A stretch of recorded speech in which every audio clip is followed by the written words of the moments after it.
تعرفوا انه الشعر ممكن يسبب لبعض الاشخاص امراض جلديه، مثلا التهاب جريبات شعريه، غير انه هو اصلا بالمناطق الغير مرغوب فيها بيكون مانو مريح وغالبا بيكون مزعج. الاجراءات التقليديه لازالته مثل الحلاقه بالشفره والشمع مو دائما فعاله، لهيك شو الحل؟ اكيد الليزر. يا مرحبا. طب شو هو الليزر؟ الليزر هو اشعه او ضوء مصمم لحتى يحرق بصيله الشعره، فبتدخل لجذع الشعره وبتتلفها، بنفس الوقت بيشيل جزء من صبغه الميلاتونين، وهذا الشيء بيمنعه انه ينمو مره ثانيه. معلومه سريعه، الليزر اكثر نجاحا عند الاشخاص اللي لون الشعر تبعهم اسود وبشرتهم فاتحه. اوكي رح نعمل ليزر، شو لازم نعمل قبله؟ قبل ما تروح تبلش جلسات الليزر، حلق الشعر بالاحسن بالشفره، لانه هذا الشيء رح يسمح لاشعه الليزر انها توصل لاسفل بصيلات الشعر بطريقه اسرع. واكيد قبل ما تروح تعمل ليزر بكم يوم لازم ما تكون متعرض لاشعه الشمس او السولاريوم. كثير اشخاص تفاجأت فيها انه هي ما بتعرف يعني سولاريوم، وبس تفكر تروح تعمل ليزر كون على الاقل عم تستخدم واقي شمسي على الاقل لمده اسبوعين قبل، عشان ما يصير عندك تصبغات.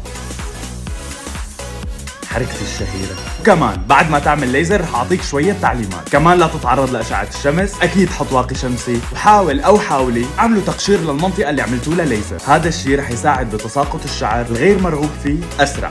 وارجوكم ثم ارجوكم ثم ارجوكم لا تستخدموا لا الشمع ولا الواكس، لانه ممكن تحرقوا المنطقة. هل الليزر مؤلم؟ لا، لانه اخر تقنيات الليزر بيكون فيها جزء مبرد، بالتالي ما بتحسوا بولا شيء. وله 5 انواع: ضوء النبض المكثف IPL، ليزر الصمام الثنائي، ليزر اندياج، وليزر الكسندرايت، وليزر روبي. تعبالكم تعرفوا كل واحد شو بيعمل، اكتبوا لي بالكومنت تحت انه واحد احسن منهم لإلك. هذا الشيء بيقرره اخصائي الجلديه، اخصائي الليزر اللي عم يشتغل لك. واخر شيء ما تنسوا تكتبوا لي اي معلومات حابين تعرفوها تحت بالكومنت، وشيروا هذا الفيديو لرفقاتكم لحتى يستفيدوا. بكون كتير باي.